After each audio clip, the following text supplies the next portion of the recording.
Mambo vipi? Kwema. Kulipita zangu hapo kwa Kibonge. Ndio. Nimekutana na bahasha mwanangu, ni dola. Ni dola? Acha basi, hebu ndo hizi au? Ndo hizo. Oya mwanangu, hizi mimi nasikia huko hujaonekana kokote. Sionekana hata. Sikia mimi na wazo. Kuna rafiki yangu mmoja anaitwa EDK. Hapa mtaani kote anafahamika, sawa? Kwa mpelekea hizi hela akatubadilishie hizi hela. Sasa mimi napajua napaka. Mimi napajua, wewe tuenzetu mwanangu, hizi sehemu sio salama, sawa? Mimi napaelewa.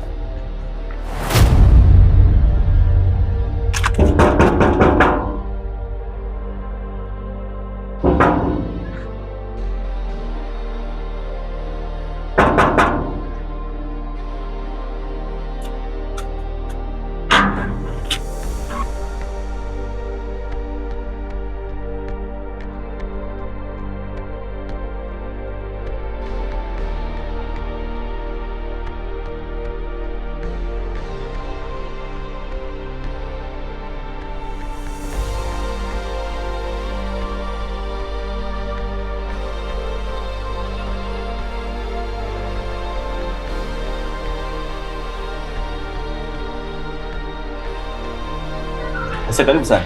Asante sana ndugu yangu. Unaendelea? Tuko sawa kabisa. Nipe habari. Ndugu zangu, nimekutana na rafiki yangu hapa. Ndio. Rafiki yangu wa kitambo sana huyu. Ndo akawa ananipa habari wakati anapita anatoka kwa rafiki zake bwana. Akawa amekuta huu mzigo huu hapa. Sasa nikasema kwa sababu rafiki yangu namfahamu vizuri, nikasema huu mzigo nimpelekee. Hapa, hebu kague kwanza na wewe udhibitishe. Naweza kufungua? Naweza kufungua tu, hamna shida.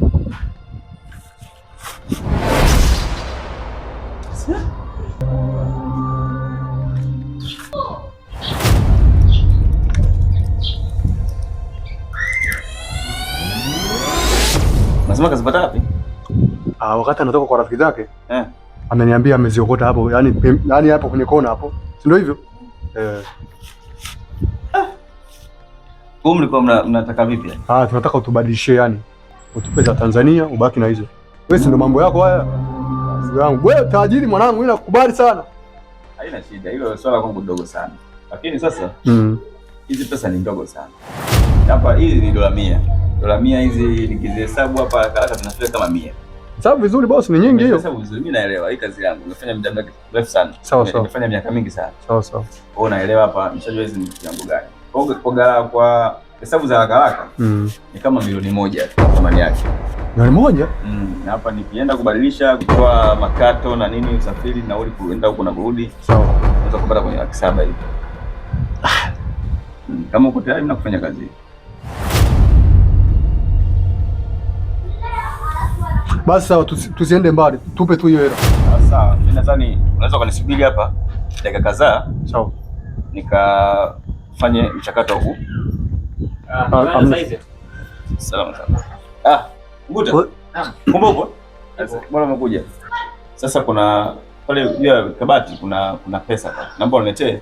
Alafu hizi hapa hizi utasi. Wewe hitu bwana. Kuna tatizo? Hizo pesa ziko. Unaniuliza tena mimi swali wakati nimekupa hela ikiwemo humo ndani. Alafu unaniuliza swali gani sasa unaniuliza? Boss waelewi. Kulikuwa na hela humu. Sisi tumekukabidhi kabisa na hela zimo ndani. Maana mimi kutoka kote huko na kuamini wewe, ndio maana nimekuja kwako. Sasa unaanza kuuliza mambo gani? Sisi tumekupa kabisa hela na umeiangalia kabisa umekagua. Pesa ya